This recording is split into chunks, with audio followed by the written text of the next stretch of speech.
Well, John Nowels, thank you for joining me today to talk about your campaign running for Spokane County Sheriff.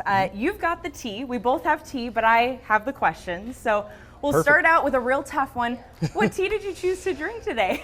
So actually, I think they called it the F-bomb. I clearly don't get to choose, but I asked them what tea they had that was most similar to a drip coffee. Oh, okay. And this is what they came up with. All right, So, we can tell a lot about a person by the tea they choose. So the F-bomb, you're a very colorful person. Yeah. Right, I looked at that and went, oh, they named it. Yeah, there we go.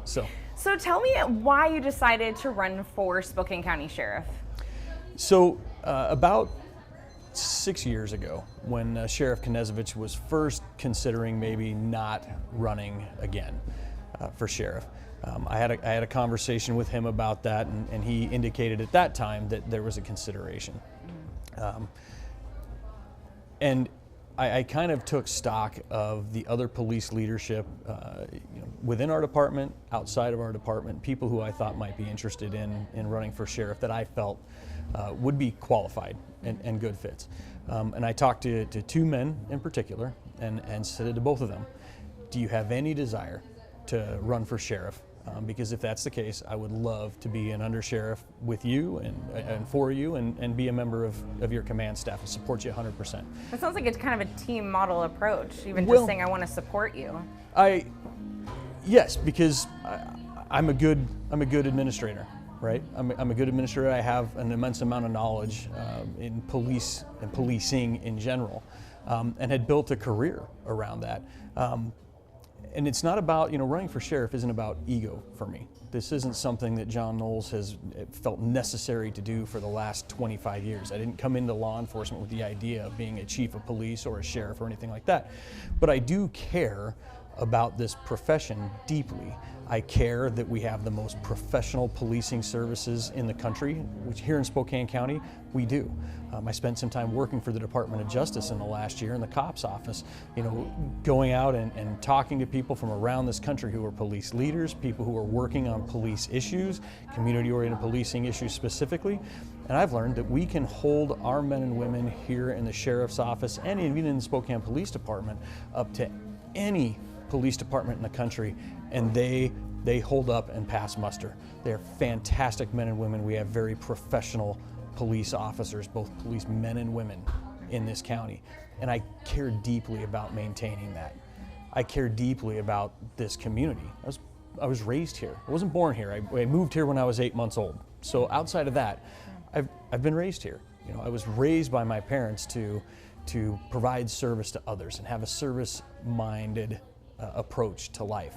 So it ended up not being a surprise ultimately, even though there was no law enforcement in my background and in my family or anything like that, that as soon as I got into my first criminal justice class and first did my internship with the County Sheriff's Office, that, man, there were some parts about this profession that spoke to me on a personal level. Really, it is about serving the community. And I know we've done a great job of hiring those people in the Sheriff's Office and in the Spokane Police Department. So when I looked around at the idea that Sheriff Knezovich might not be around anymore, I went and talked to people who I thought would be great fits. And when they said there was no desire for them to run for sheriff, and I'm here to tell you, there's some challenges for running for an election. At that point, I made up my mind that I would add on to my professional resume and make sure that I was prepared to run for sheriff and take on the role of Spokane County Sheriff if Sheriff Knezovich decided not to run. Well, fortunately he stayed for another 4 years, so I've had 6 years to prepare since then, which means I attended the FBI National Academy. I went and earned my master's degree in organizational leadership, which was very critical to how I approach leadership, how I approach organizational culture, and my understanding of those two and how they interplay with each other. I took the opportunity to be the undersheriff of the administrative division of the Sheriff's Office, which means I manage the budget, which is critical to understanding how you develop a budget, how you approach a strategic plan, which was also part of my master's degree, how you approach understanding research and how to how to do it, how to design it, and how to take information and understand research-based ideas in policing, which is a big buzzword. Gaining all of that knowledge and experience, working with the Department of Justice outside my agency to see how things are done across this country and in other parts of the world, frankly. So I knew that when Sheriff Knezovich did retire, I was the most prepared candidate to take his spot. And in the meantime, I became a very, very educated, very, very experienced executive within the Sheriff's Office. I run the investigative and intelligence divisions. We've done a lot of fantastic things there. Again, I got to work with the Community-Oriented Policing Services Office, the COPS office at the DOJ, which is a fantastic experience. Developed relationships with people on the national policing level that are fantastic people. Got to learn the challenges that they are helping and working to overcome. It's kind of some of the best ideas around community-oriented policing. All with the idea that I can bring back to Spokane and implement them here. And I also knew that whether Sheriff Knezovich left or not, I'd get the support to implement those things anyway. But now I think that makes me the best qualified candidate to do it. So when it came time to, pay my $1,700 to file for office, I knew that there was a resume and 25 years of experience to back that up. So is it fair to say, after asking around, saying, hey, is there any interest? Could I support you in the role of sheriff? But at that point, when you realize, okay, it's me, it came down to you grew up here and you care deeply about the community. Becoming sheriff is it's no easy feat, right? And so at the end of the day, when you decided, here's my fee and I'm signing up, what was that moment of, okay, this is me, I have a chance? So here's the thing. I have developed, and particularly when I was the administrative undersheriff, and you have to develop relationships with other elected officials outside the sheriff's office, other city and government leaders, to get the work of the sheriff's office done. When I was talking to people in those roles, and you have several people come, and almost all of them, talk to you about, wait, when Sheriff Knezovich leaves, would you ever consider running for sheriff? And of course the answer is, well, yeah, I'd consider it if that opportunity comes to light. But then to now have the endorsements from those people and to have those support, that weighed also very heavily when it came time to file PDC paperwork and actually go out and start asking people for money, which steals a little bit of my soul every time we have to ask people for support for a campaign, because campaigns are expensive. But yeah, there was a moment where my wife and I were talking before we filed, where we said, listen, do you understand what this is going to do to our family?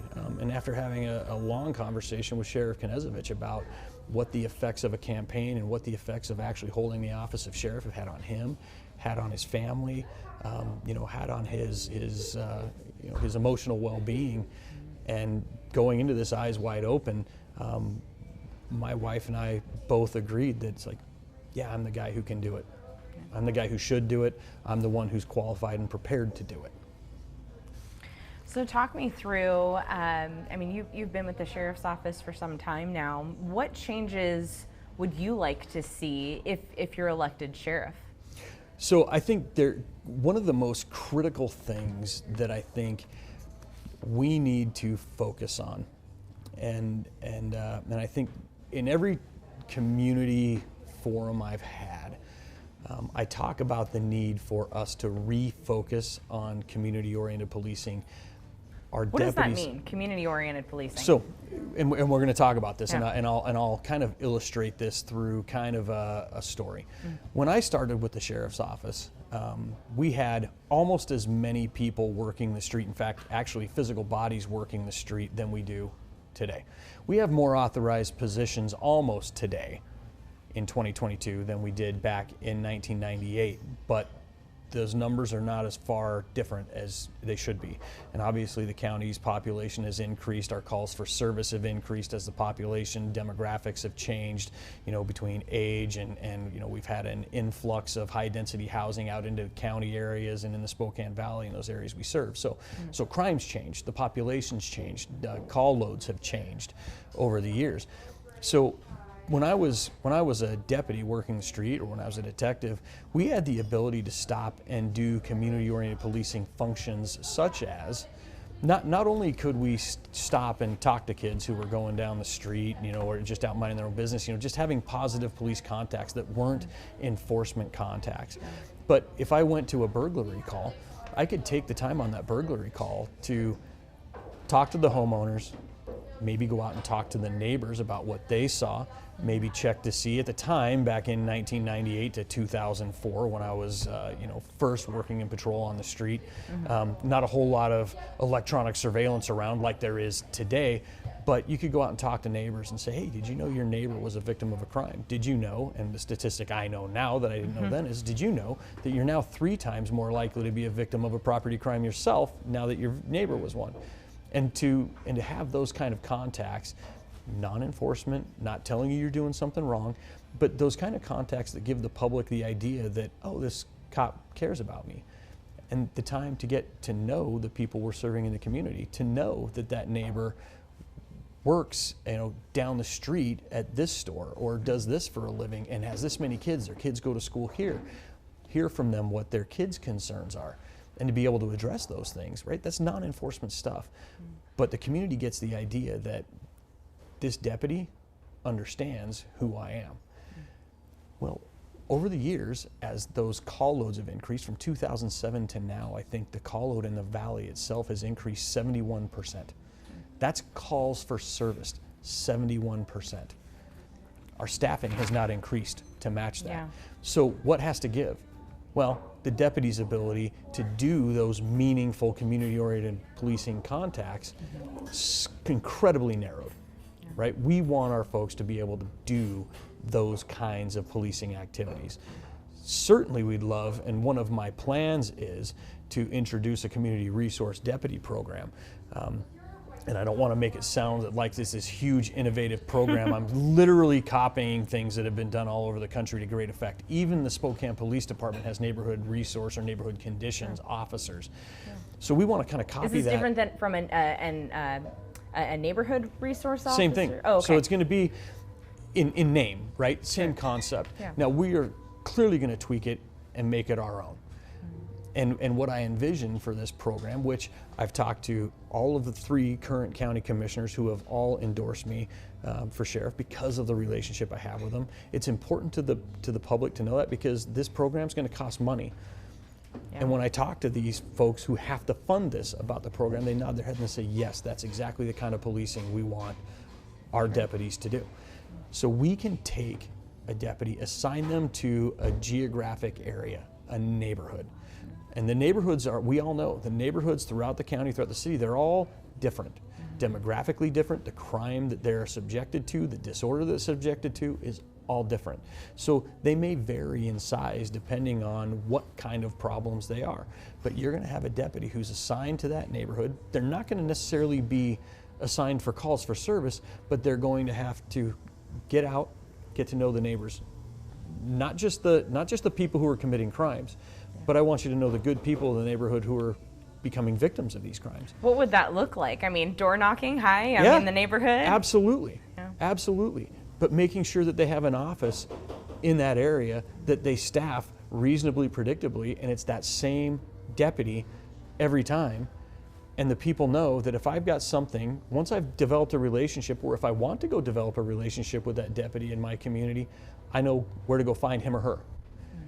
And I develop a relationship with them, and I trust them to come do what's right.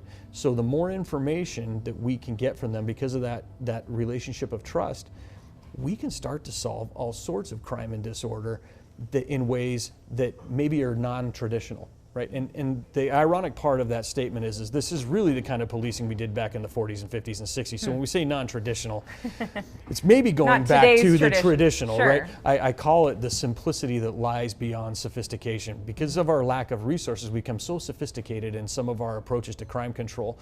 But maybe the solution has always been rolling back to some of the most basic tenets of policing, which really go back to the 17 and 1800s, frankly, and just getting to know people, building relationships with people, which leads to better information, leads to solutions that don't always just rely on arrest. So let me give you an example. The people in our communities, the people who live in these communities, they know who is committing crimes. You've seen we've done a lot of public outreach around the OR OPU case. We know people have the information about who murdered OR. Unfortunately, the people are more afraid of the consequences of talking to us than they are trusting of our ability to keep them safe. We need to establish relationships in the community and put things in place where we have more trust than they are afraid of the people who might do them harm. Right? And if we could dive into that, I mean, this has been something that's been in discussion since this recent uptick in violent crimes and drive-by shootings. Is there is a bigger ask from law enforcement, from the community, to give information, but there's that fear of retaliation. So how would you, I guess, encourage them to share that critical information, but also ensuring their safety?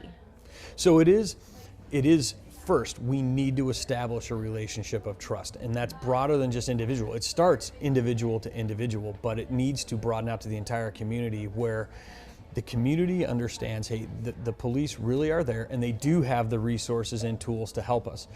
Now, that's a very complicated side of that equation, right? Because there's an entire criminal justice system that has to help offer that protection, not just the police. So the way we approach this is developing that individual relationship first. But as a law enforcement leader, we have to make sure the tools are in place that if somebody does come forward with information that's going to be helpful to us but could potentially be harmful to them, that we have the resources to back up the claim of, yeah, we can keep you safe. We can and the keep relation you to confidential. establish that trust, right? Correct. Yeah. And that's critical to establishing that trust, right? And the more we do that time after time after time and repeat that, the trust is built. And the trust comes in other ways too, right? And certainly in the case of a homicide or a murder where we're looking for information, right? There's a lot of risk there. But we also build trust by, let's just take an ordinary, everyday domestic violence. We say it's ordinary and everyday, but it's certainly not to the victims of that ordinary and everyday. They may see it every day and be victims of it every day, and that's a huge issue. But if we have deputies who have the training, knowledge, skills, and abilities, and the care, we go and arrest people. We're very good at that. We're very good at making sure that arrest reports are done, that we keep people safe that way in the physical sense, in the immediacy. But what we don't necessarily have the resources to do, and what might be a potential for the neighborhood resource deputy, is maybe the next day after the arrest happens, the deputy goes back to that home and says, what's the fallout that happens after that arrest last night? Yes, we kept you safe, and that's important, but did we also just remove the primary breadwinner in your home? Was that person the only person who provided transportation? And what do I understand about government systems that means I can come in and help you get through the next 2 weeks? The deputy doesn't have to be the one who provides the bus pass. The deputy doesn't have to be the one that provides the next meal or the next paycheck, but the deputy, the neighborhood resource deputy, she can be the one who says, I know where you can get these services from the government. So I'm going to require that they're experts in all of government services, because frequently we're the first touch. But more importantly, what happens to that family or that individual when that deputy comes back and talks to them? This deputy understands me and the challenges that I face. And when you start talking about, let's talk about race relations. When you hear people say, oh, the sheriff's office isn't diverse enough, that white police officer, male or female, can't possibly police my neighborhood that might be primarily Hispanic. What they're really saying is that deputy can't possibly understand the challenges that I face, and they base it on the color of their skin. But the reality of it is it's just because nobody's taken the time to get to know them as a person. So if we take the time to get to know them and understand those challenges, all of a sudden the color of somebody's skin doesn't matter. So let's take a step back. With this program, I know you addressed we need the funding for it. Yes. But do you have the staff? Do you have the deputies to put out into this program to dedicate the time and and energy to build up those relationships? I mean, you guys have been recruiting for some time, and this climate, it's not a hot climate to be hiring officers or deputies. So how would you address that? So as a member of our executive command staff for the last 7 years, this has been probably one of the most, to use a word, vexing problems for us, and frankly, every law enforcement agency in the country, is how do we keep up with all of these different factors that are making hiring police officers challenging? And I'll list them really quick. I mean, number one, the public rhetoric around policing has been tough since 2016. Right? Since the whole defund movement started, since the whole reimagining criminal justice, the whole ACAB, things like that. And the fact that our job markets have been pretty competitive. People are not forced into government jobs. They can find better paying jobs with a whole lot less hate and discontent and less stress very easily. That's been the case for many, many years, right? So you have the economy, you have the public rhetoric, and I don't believe it's been locally public rhetoric around police, but on the national level, certainly has made it less attractive. We have a 25 to 30 year hiring cycle and retirement cycle in the state of Washington due to the way our benefits system, our pension system is set up. We had a huge hiring influx in 1972, 73, 74 to deal with Expo and all the expansion and growth that came through. So now we are on a 25 to 30 year cycle from 1974 on. Well, guess what? We're in the middle of that. We faced one of the greatest number of our people who were eligible for retirement during this time period. A lot of them didn't stay. So those are challenges. So what we did is, we started with the tools that we could control, right? We try to make sure that can we offer hiring bonuses? We know that our people are some of the most highly trained people. We have a great reputation in our community. Some other candidates might tell you that our reputation in the community isn't good. They're wrong. We have poll numbers to show that the approval rating of the sheriff's office is high. It's very high. So it's not our image. So we started attacking, okay, can we bring in hiring bonuses? We had people didn't have take-home cars. Well, we've worked on the vehicle budget to the point where this year we won't have any vehicles in our fleet that are older than 2018, and everybody has a take-home car because it's part of the total compensation package, right? At the end of the day, we ended up being 23% behind the Spokane Police Department in pay. Right. So we tried everything we could. We took a national marketing campaign, which turned out can be pretty effective. We found out, and really, when you have a budget that is as tight as ours has been, when you decide to spend $110,000 to $150,000 on recruiting, you hope it works. And guess what? It did. It did. We had trouble keeping up with attrition. We really did. But now we are doing all the right things recruiting-wise. We went and negotiated, and I can't take 100% credit for this, but I did go to all of our county commissioners when our contract negotiations came up with all of our commissioned people from the rank of deputy all the way up to lieutenant and said, we're struggling with hiring. You have given us hiring bonuses. You have given us all new equipment, new body-worn cameras, new tasers, which our people all wanted, by the way. A significant investment from our county commissioners. Brand new firearms, brand new rifles, brand new equipment, brand new cars. Everybody is driving a newer car than they possibly ever imagined. So we handled all of those things. And I went to the county commissioners and said, the one place we are lacking, and mind you, during this entire time, SPD not only kept up with their attrition rate, but added, I think, 70 new officers. They didn't offer hiring bonuses. They don't have take-home cars. They flat out told their people, when people were being recruited by them and us, you will make over $500,000 more in a 20-year career working for the city than you will working for the county. And I went back to the county commissioners individually and said, this is what we're going to have to do to address our hiring problem. You have to get competitive with the city police department.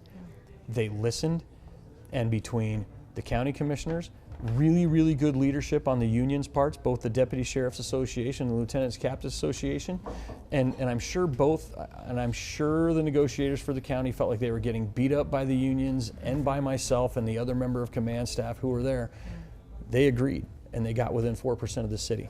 So is it So fair that to started, say then, well, let me give you the results. The sheriff's office doesn't have the staff it would like to have, but with your help in your current position and moving forward, you're taking aggressive steps to get where you'd like to be. Yes. So let me give you the steps. This is how I know what we've done has worked, because you're 100% right. We have 257 authorized positions. 18 of those were added by the county commissioners last year, and the Spokane Valley leadership, they know they need more officers on the street, but they understand that, hey, well, let's get all of our officers' positions filled now, and then we'll talk about increasing that. So the county commissioners, they gave them to us. Yeah. We have hired already this year, I believe we're at 16 that we've actually hired. We hired 6 last week. We're hiring 6 to 8 more this month, and we have 38 people, 19 of them lateral entries in process right now. We will be fully staffed, and what I mean by fully staffed is fully staffed people through training and actually in cars within 18 months. If the trend continues to go where it is, it was that one little domino that needed to fall, which was competitive pay, that is going to get us over the hump. If we get to the point where we have all 257 positions filled and people operational, now there's some training challenges from the state right now that we're working with the state to help overcome. We cannot get people into state academies fast enough. They're dealing with all sorts of staffing challenges, things like that, and I actually was meeting with Monica Alexander, who is the director of the Criminal Justice Training Commission, last week. We've agreed to help. They've agreed to accept our help with their academies and doing all sorts of different things, because our biggest need is we need to get the best trained cops in the country out on the street. So we are building that relationship. You've been a huge part of going to the commissioners, asking for that competitive pay. You've been part of that process. Yes. So if you're elected, then kind of keep this direct. I mean, Sorry. How do you propose continuing to recruit additional deputies? What are your plans in recruiting? So we need to continue to number one, be innovative. Don't get locked into what we've done. The pay is there, right? And that has been a huge catalyst for us. But we need to continue advertising our open positions. Once those are filled, and I truly honestly believe in 18 months we will be there, then it becomes a matter of working with every elected official in Spokane County and saying, are we at a place where you feel your community's safe? I want to provide excellent police services, right? That's my job as the sheriff. I need to represent the community safety needs for the public. That's what I'm elected to do, and I'm answerable. I have to report to the public how we're keeping them safe. So then the county commissioners, 5, 3, whatever, it's going to be 5 here pretty quick, and the leadership in the city of Spokane Valley, their city council, their city manager, how do we improve our community-oriented policing services? How do we improve our investigative services? What metrics can we look at? And I've spent the last 7 years developing, and actually since I was a sergeant back in property crimes on the investigation side, developing meaningful performance metrics about how we approach combating crime and meeting the needs of the public with the resources we have, and having those discussions, data-driven discussions about, are we meeting the needs of our citizens? I'll give you an example. Most people don't know that we assign and work about 2,500 to 2,800 cases a year with the detectives that we have between the Spokane Valley and downtown and our shared resources. Most people don't know that there are probably anywhere from 1,300 to 1,600 cases every year that have some solvability that we can't assign because we don't have enough people to assign them to. Would that be your biggest challenge if you get into office, is meeting that need for deputies? I mean, the population is growing, Spokane is booming, and it's not stopping. Correct. So it is. That is the number one challenge, because it really distresses me, and it distresses every cop out on the street that we can't do the meaningful policing that we want to do for everybody. Right? I want us to be able to work every case that has some solvability. I want every deputy in a patrol car out on the street to not only have the time to go out and handle their emergency calls for services, but handle them in a complete and effective way, to have the time to go do some follow-up, to have some time to decompress and maybe go out and do some of the community-oriented policing work that they got in the job to do in the first place, right? Yeah. Stop and talk to the kids who are out playing basketball on the side of the road, because you have the time to do it.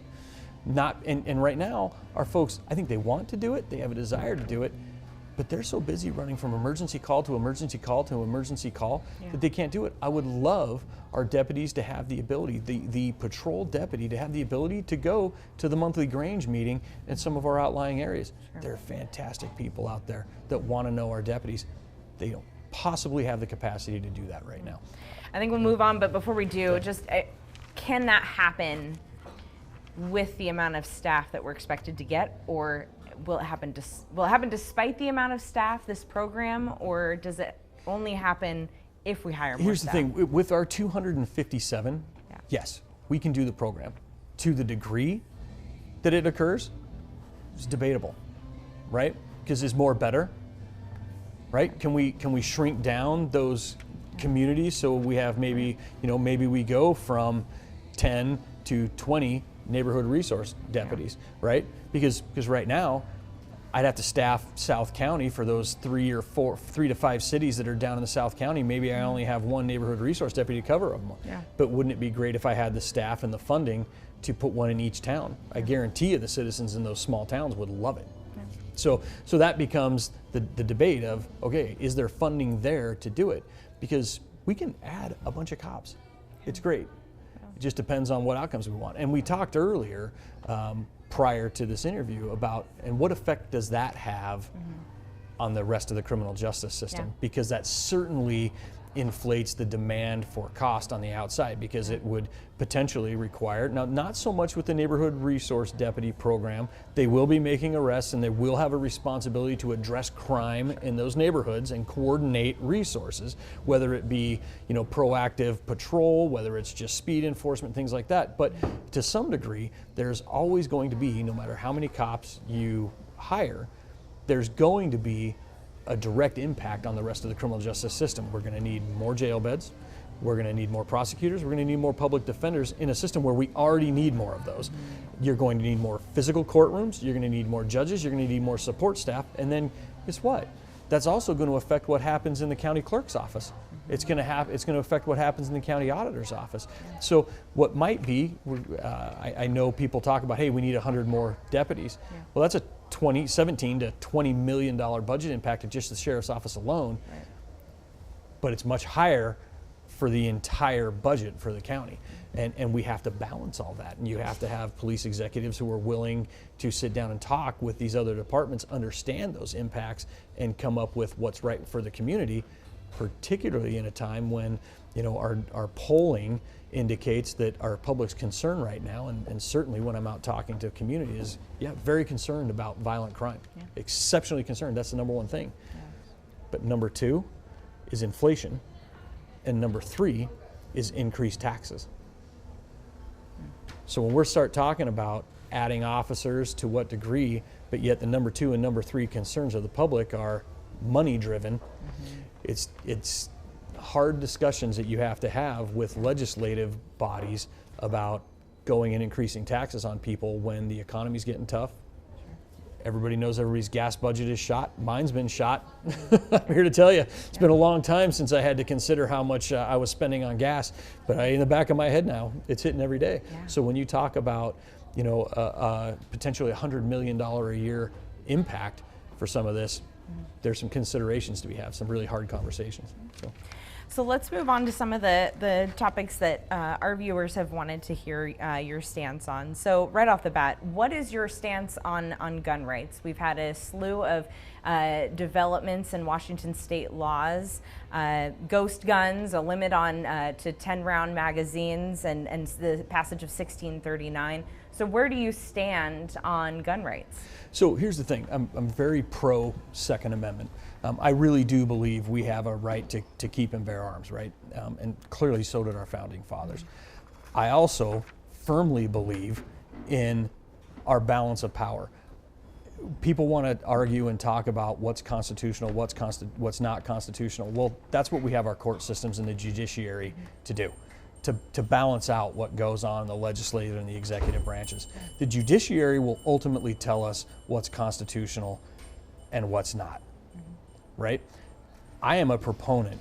I own firearms. I hunt. I also know that my right to keep and bear arms has nothing to do with my desire or the sport of hunting. It has everything to do with my ability to protect myself. So a huge proponent of that. However, to balance that out, and I think this is what the citizenry knows at their core is there are people who we should be doing everything we can to prevent from possessing and using firearms. People talk about red flag laws, and I've talked to groups that are very, very pro Second Amendment, and they cringe when I talk about red flag laws. What I firmly believe in is we need to craft meaningful red flag laws and put in restrictions on people who have mental health disabilities, substance use disabilities, people who have violent histories, people who have criminal histories that clearly show that they should not possess firearms and that they are a potential danger to others. We need to do that and enact laws in a meaningful way. And I have no problem enforcing those laws. There also has to be prompt due process involved with that. That is also a right that we have as Americans. So I'll give you an example.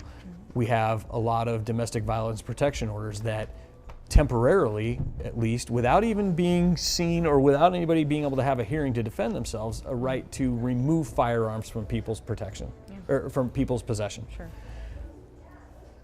I don't know that that's a bad idea at all. However, it shouldn't take 3 weeks, 2 months for people to get in front of a judge, plead their case, and receive due process to either have them taken back or have a judge say, no, I've heard all the arguments, you don't qualify to possess a firearm. Which I'm okay with either outcome, but I think that's a judge's decision, and I think the people have a right to due process. And right now, we don't have rapid due process. It doesn't exist. And right now, and I'll give you a minute to enjoy your tea here. Sorry. Right now, gun violence is plaguing Spokane community. It seems like every day I'm covering a shooting, another drive-by shooting, and it's on a lot of our community's mind. So what steps would you take to address the violence and the drive-by shootings that we're seeing in our community? So in my 25 years, I've worked in every facet of the sheriff's office, worked in every facet of law enforcement. I've come to understand that there's a few things that drive violent crime that are in play in our community and frankly across the country, and some things that we as a society are going to have to address. Number one, there is an absolute lack of accountability for anybody in our society right now. Clearly, it's not everybody when I say it, but there is a large group, a large proportion of our society that doesn't want to hold anybody accountable for anything. You see it in our schools, you see it in our homes, you certainly see it in the criminal justice system. We aren't holding offenders accountable in meaningful ways. And now that does not mean that Sheriff Nowels says we have to lock everybody up and throw away the key. That's not the case. But there are so many things that we are doing that say, you know what, we think incarceration is such a bad idea and it's so unfair that we're just not going to stop people in their cycles of violence. We're not stopping them in their cycles of mental health disorder. We're not stopping their cycle in substance abuse and getting them to moderate and maybe continue on. There are things we as a society need to do to hold people accountable, be able to arrest them, stop the cycle, get them into treatment. And arrest doesn't necessarily mean they have to go spend time in the Spokane County jail as it currently exists. It can look like a community corrections center or someplace other than a jail cell where we offer them the appropriate services. That's important. And when you're talking about accountability, it sounds like you're hinting at the laws that have changed. They're right? eroded. They're eroded. And it's not like we're not holding anybody accountable, but when we start talking about people who are committing violent crime, a lot of it's related to drug dealing, drug abuse. A lot of it's related to property crime. I have watched it happen since I was an undercover narcotics officer back in 2004 deputy, 2004 to 2008. We used to joke when I was buying drugs from people undercover, using informants to buy drugs from people, that we would joke, it's like, well, I hope when we arrest this person, we find them with some property, because we know they're not going to get any time for selling drugs. And if they have property, there's a victim involved, and they'll be held accountable at the state side of things. Fast forward 10 years to 2015. My property crimes detectives are frustrated because they are arresting these people for dozens and dozens of property crimes felonies, and they're not getting any time for it. They're not getting supervised after they're released. And now all of a sudden we're surprised 5 years later that this is all going on, that violent crime's up. 40% of our murders in Spokane County last year were drug involved. It's the highest it's ever been. Our murder rate in Spokane County used to be driven by domestic violence. We took steps to address our domestic violence issues, got the lethality assessment protocol, partnered with the DV Coalition, better training to the men and women out on the street on how to recognize strangulation, how to investigate strangulation, everything like that. So simplify it down for me. List out what might those steps look like to address the violence we're seeing in our community. Okay. No, number one, we have to work with our legislators to get better sentencing. We have to get judges to hold people accountable. We also need to get more and better services to help people get better in the long run. But probably the most critical thing, and this is what I was getting to, and I'm sorry I wasn't succinct, is we need to address our lack of a meaningful controlled substance law here in the state of Washington. It was invalidated by the Blake decision. I can admire the intent that the legislature had of getting people help, but we have no ability to interrupt a person's cycle of addiction, which hampers our ability to go after people who are selling drugs at the cartel level, at the local level. And when there is no disincentive to use drugs, no disincentive to sell drugs, it ends up being competition on the street, and it turns to violence. That's what we're seeing now. And I don't want to blame just one law 2 years ago. It's more than that, right? It's broader than that.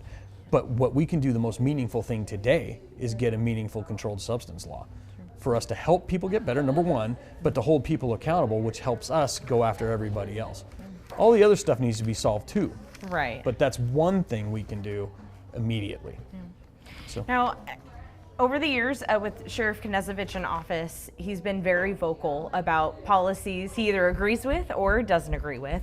So can you tell me how you would handle vocalizing your support, or whether you agree or disagree with some policies that come across your desk as sheriff? Yeah. So the unique role of the sheriff, with the constitutional authorities, both at the federal level and the constitutional authority at the state level, the unique part about being a sheriff is you report directly to the people. A chief of police, they have a mayor and a city council that control their destiny. The sheriff, he is elected directly, or she is elected directly by the public, and that's who he's accountable to. So to some level, you have to be vocal. You have to be political, because you're the one who has to stand up for the citizen. And there's not enough of that goes on right now. Unfortunately, it's become very unpopular for a law enforcement leader to stand up and say, wait a minute, what about the victims? You wouldn't think that would be the case, but it really is. When we start talking about what's going on in our Law and Justice Council previously, the victims didn't have as much a voice as they should. And when we're making policy decisions, the victims of crime and the safety of our ordinary everyday citizens really didn't have as much of a voice as they should have. Sheriff Knezovich has been the antithesis to that, right? He's been the one standing up saying, no, I'll be the voice. So it's necessary for the sheriff to have a public voice about public safety things. Where I may differ from Sheriff Knezovich is about how I go about it. And he and I have had this conversation, so it's not going to be offensive to him, and it might end up being, at the end of the day, he's right. You know, maybe his approach has been right. But I like to focus on not attacking, but addressing the issue. I'm not going to make it personal. That's how I end up getting an endorsement, not only from Sheriff Knezovich and from a lot of the Republican and conservative leadership in the county, but how I get the endorsement of Andy Villig, who's on the opposite side of the political spectrum than I am. But it's because I've taken the time to build relationships. Andy trusts me that I will come to him with issues I have and that I will address the issues. I'm not going to make it personal. I'm going to say, listen, this is the issue. How do we focus on our shared values? Because believe it or not, our community in this entire country, we do have shared values. We believe in liberty, we believe in freedom, we believe in individual accountability, because it's written into the Constitution when we talk about justice. That's accountability. We believe in it. So if we believe in that and we believe that we have to help people and we focus on those values, we better be able to come to a solution that works for everybody. And that's how I get people to talk to me, because they know I'm not going to attack them personally. I'm not going to attack them publicly. We're going to disagree, but I'm dedicated to working through those tough issues. And there are no easy, uncomplicated answers to some of these things that keep hanging on, like homelessness, like drug addiction. How do we do that? Because we do believe we have to help people, and we shouldn't be locking people up forever, but arrest has to be part of the problem, because we are seeing what happens when arrest isn't part of the problem, you know? Well, to spin off on that then, so John, tell me, there are 3 candidates running for this office for sheriff. How are you going to stand out among your competitors? Well, number one, my experience, my ideas. My competitors, all you'll hear from them is, we need a regime change. We need a change. And all they say about me is oh, he's just Ozzie 2.0. Well, I hate to break it to him. Are you Ozzie 2.0? Ozzie Knezovich isn't running for sheriff again. Ozzie Knezovich is retiring. If people want to know how I'm like Sheriff Knezovich, I absolutely believe in accountability. I absolutely believe that we need to support our staff and make sure that they are the most professional, most ethically and morally upright people that we have in our community. We have to do that. We have to make sure that we provide training for our people, and we have to make sure that we are truthful about everything we do and transparent. Yes, I'm like Sheriff Knezovich in that way.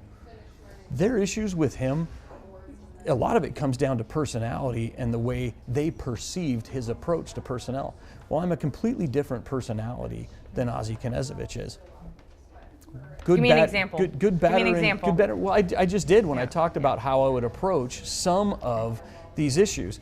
And maybe 16 years from now, after I've gotten nowhere with the soft approach, the good cop approach and everything like that, maybe I end up where Sheriff Knezovich is. I don't know. I just know right now my tendency is to address them the way that we discussed earlier. I also have some ideas of how we can lead our department differently, change some of the expectations and some of the performance metrics in our agency to drive us to change our culture a little bit from where it is today. And that revolves mostly around, because the good follow-up question is, well, how does the culture need to change? Over the last 16 years, due to our lack of resources, I firmly believe our people have lost focus on providing community-oriented policing services and having that softer touch and doing some of those things that build trust. And it's not, they didn't get there dishonestly, but I think we, as the sheriff's office, for years and years and years, we used to count all the arrests we made, all the reports we went to, and it used to be a badge of honor for the most high-performing people, because believe it or not, the worst label you can have thrown on you inside the Spokane County Sheriff's Office is being lazy. That's how we can provide as good a public service as we do with as few people as we have officers per thousand. But you ask anybody to a T in the sheriff's office, like, what's the last thing you want to be accused of being? And that's lazy. So when you're doing your performance metrics and all you're counting is arrests, tickets written, dollars seized, drugs seized, things like that, I submit that if we need to get back to more community-oriented policing stuff, maybe we need to talk about different metrics. Maybe we need to start counting different things, right? And this goes into my leadership experience and my management experience about maybe we need to change the beans we're counting. Because we can talk about how important it is to focus on community-oriented policing, but if all I count and all that shows up in your evaluation and all your sergeant or your lieutenant comes and talks to you about is how many arrests you're making and how many calls for service you're answering, what am I telling them I really care about? That's what I care about. It's not this other softer stuff that I want to talk about that is just as effective in preventing crime, by the way. So there's some changes we need to make there. I also want to strengthen our lieutenant corps. Expect a little bit more out of them. Okay. You know, and make sure that our leaders are supporting our line level deputies to make sure that they're happy and healthy. And we will also continue to make our officer wellness programs more prominent in what we're doing. We have done some fantastic things for our deputies in the last 2 years as far as their emotional well-being, their mental health, and now even their physical health.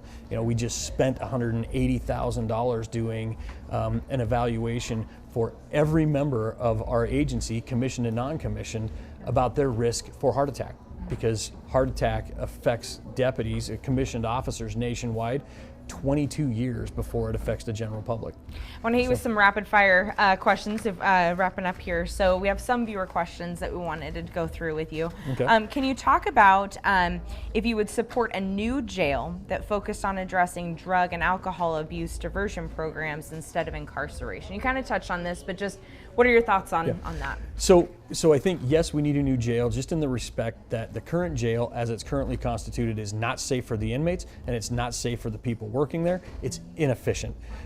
Then the conversation turns to, do we need more beds? Do we need fewer beds? Do we need a community correction center? The answer is this. Yes, we do need a jail, and I don't know if you end up calling it a jail, but we do need a version of a facility that allows us to deliver meaningful services to people who are in the criminal justice system. What we need to have a serious discussion about, and they need to start now with leadership in every city department, every county department, both the police, sheriff, prosecutor's office, jails, courts, everything, is this. Are we currently incarcerating the right people in Spokane County today? That will drive whether we need 100 more beds, 200 more beds, 100 fewer beds. It also will drive, what does that community correction center look like? Because there are programs that we know that if we get people into the proper training with a proper evaluation and the proper support, and they make 100% of their treatment appointments, whether that's counseling appointments or whether it's substance use treatment appointments, that if they make 100% of those appointments, it reduces recidivism by 80%. Right. Well, if we can safely release people into those programs and know that they're not going to recidivate, most likely, well, we don't necessarily need a jail bed for them. But if we know we don't have great programs in effect and we're putting people into treatment and they walk out, we probably need to have a jail bed available for them, because they go out and re-victimize the community. And remember, if our number one priority is public safety and victim safety, we have to make sure that the only people who are getting out are people who can safely re-enter into the community, where it's proven, data driven, not, you get a lot of I think the statement is evidence-based. I don't want evidence-based. What I want is evidence showing that people don't recidivate to a large degree, because that's how we keep our community safe. And that's what's going to drive what this jail needs to look like. So do we need one? Yes. Whether it's a $250 million solution or a $600 million solution, the leadership in government here locally needs to sit down and decide what level of public safety we decide and how much money are willing to expend on those services that we deliver in this community center, where we can reasonably assure that these people aren't going to get out and reoffend. Anyway, sorry, it's never a simple answer. No, I'm it's sorry. not a simple answer. There's a lot of levels to it. Yeah. So John, to kind of close, spill the tea for us. What is the thing that voters should know about you when they step into the booth or when they're checking off who they're voting for? What should voters know about you? What is your takeaway for voters? I think character matters a lot. I have had 25 years in this career field. I haven't gone anywhere. I haven't left. I have progressively taken on more responsibility within the sheriff's office, within law enforcement, both locally and at the national stage, with the idea that I will be prepared to do this because I care that much about this profession and I care so much that it is done correctly. When you look at what the qualifications are for a police executive when it's put out for a chief of police, right? Anybody can pay $1,700 to get on a ballot for the sheriff. Here in Washington State, there are no requirements in Spokane County. You can pay $1,700, you get on a ballot. The public needs to take a look at what each candidate on the ballot has done to prepare themselves to lead the sheriff's office in their career. I would get an interview for a chief of police job in almost any city in this country right now. I have prepared, I've gained the knowledge, skills, abilities, and the resume where I know I could get an interview. But you chose Spokane County. I chose Spokane County, and I want the voters to look at my resume, look at my career, look at what I've done, look at my values and my ethics, and evaluate. Is that the man who can lead the sheriff's office today? Can you? I absolutely can. I wouldn't have done this. This has been the hardest thing I have ever done, is campaigning for the last 6 months. If I didn't think I was, I would have quit a long time ago.